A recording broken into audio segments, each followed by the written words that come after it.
私は45歳、簡単料理で気軽にソロキャンプを楽しむ。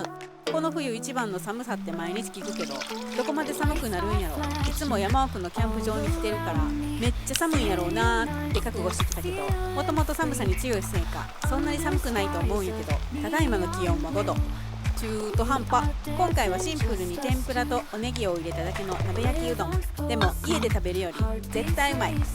絶対うまい。